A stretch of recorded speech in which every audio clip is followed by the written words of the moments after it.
ایک دوست نے اپنے دوسرے دوست سے قرض لیا اور قرض لینے کے بعد جو ٹائم تھا وہ پورا ہو گیا.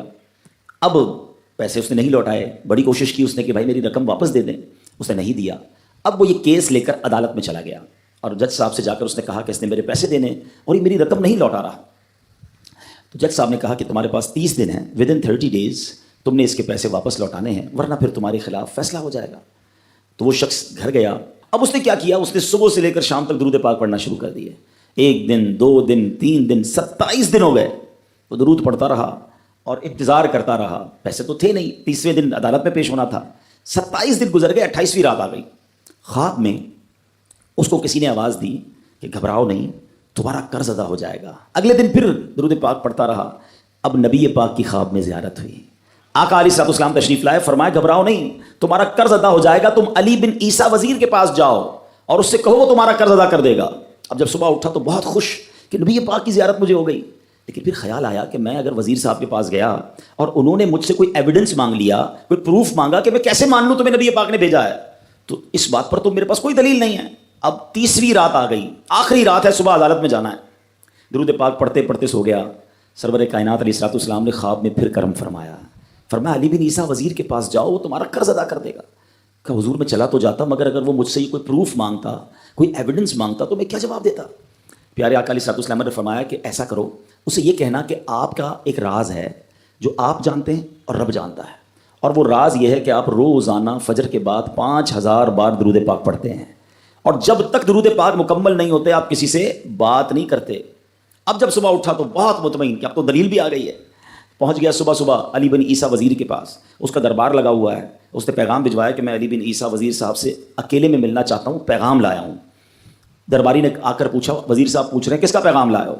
کہا میں نبی پاک علیہ الصلوۃ والسلام کا پیغام لایا ہوں. فوراً وزیر صاحب نے بلا لیا. کہا فرمائیے.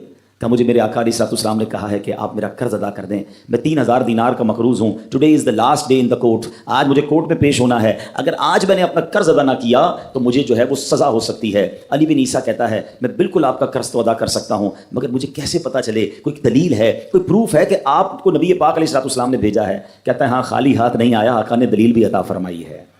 اچھا بتائیے کیا دلیل ہے؟ کہ دلیل یہ ہے کہ آپ کا ایک راز ہے جو صرف آپ جانتے ہیں اور آپ کا رب جانتا ہے.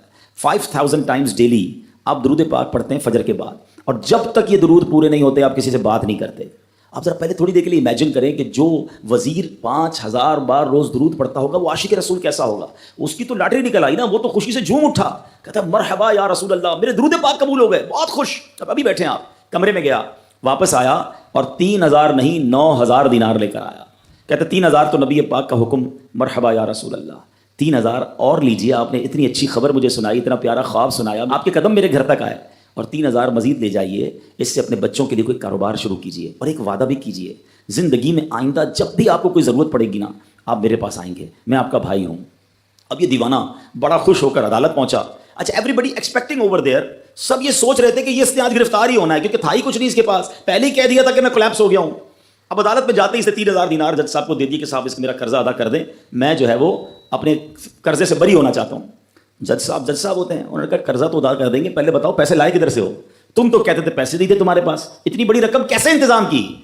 اب بھری عدالت میں گویا اس نے زبان حال سے یہ کہا کہ اتنا دیا سرکار نے مجھ کو, اتنی میری اوقات نہیں, یہ تو کرم ہے ان کا ورنہ مجھ میں تو ایسی بات نہیں. اب اس نے بھری عدالت میں پورا واقعہ سنایا کہ میں نے تو کچھ نہیں کیا, آقا خواب میں تشریف لائے, میں وزیر صاحب کے پاس گیا, انہوں نے یہ پیسے دیے. سنو اس زمانے کے جج بھی کیسے ہوتے تھے. وہ جج دوران عدالت اپنے کرسی سے اٹھ کر کمرے میں چلا گیا. تھوڑی دیر بعد جج صاحب واپس آئے اور 3000 دینار اس کے ہاتھ میں دیتے ہیں. کیا سارا ثواب علی بن عیسیٰ لے جائے گا؟ میں بھی تو آقا کا امتی ہوں, تمہارا قرضہ میں ادا کرتا ہوں. اچھا اب جس نے کیس کیا تھا, سبحان اللہ, کیا ماحول تھا, کیا انداز تھا, کیا دل تھے, وہ بھی تو دیکھ رہا ہے. کہتا ہے میں بھی تو آقا کا امتی ہوں, رکے ذرا, کاغذ قلم دیجئے, بندے کو میں قرضہ ہی معاف کر دیتا ہوں. اچھا قرضہ ہو گیا معاف. اب جو 3000 جج صاحب نے دیے تھے, وہ بندہ کہتا ہے جج صاحب ہوں واپس لے لو, میرا تو قرضہ ہی ادا ہو گیا. تو جج صاحب کہتے ہیں جو پیسے آقا کے نام پر نکال دیے میں نے واپس نہیں لینے, یہ سارے تم ہی لے جاؤ.